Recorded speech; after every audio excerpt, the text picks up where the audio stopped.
అంబేద్కర్ గారి ఒక జన్మదినాన్ని పురస్కరించుకొని ఇక్కడికి వచ్చేసినటువంటి పెద్దలందరికీ నా యొక్క నమస్కారములండి. అంబేద్కర్ గారి యొక్క జీవితంలో ఆయన మన కోసం ఎన్నో త్యాగాలు చేశారు. ఒక దళిత కుటుంబంలో పుట్టి ఎన్నో పడరాని పాటలు పడి ఎన్నో అంబాలను భరించి అనేక మంది ప్రజల కోసం, ఎస్సీ ఎస్టీ బీసీల కోసం ఎన్నో త్యాగాలు చేసి మనం ఈరోజు ఈ దినమున ఈ విధంగా ఉన్నాము అంటే ఆయన యొక్క కృషి ఫలితమే.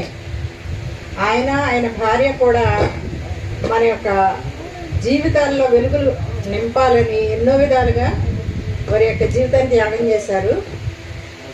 అయితే మనందరం ఆయన యొక్క స్ఫూర్తితో ఇక్కడికి వచ్చి ఉన్నాం.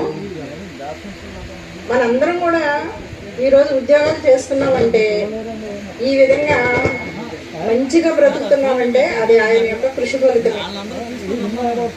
ఆయన అనేవాడు లేకపోతే, అంబేద్కర్ అనేవాడు లేకపోతే ఈరోజు మన పరిస్థితులు పూర్వం ఎలా ఉండేయో ఇప్పుడు కూడా అలాగే ఉన్నాయి. మళ్ళీ ఏ రోజులు రాబోతున్నాయని మేము అనుకుంటున్నాం. అవి రాకుండా మనందరం కూడా సమిష్టిగా కృషి చేద్దాం. ఈ అవకాశం ఇచ్చినటువంటి అధ్యక్షుడికి నా యొక్క నమస్కారములు. జై భీమ్.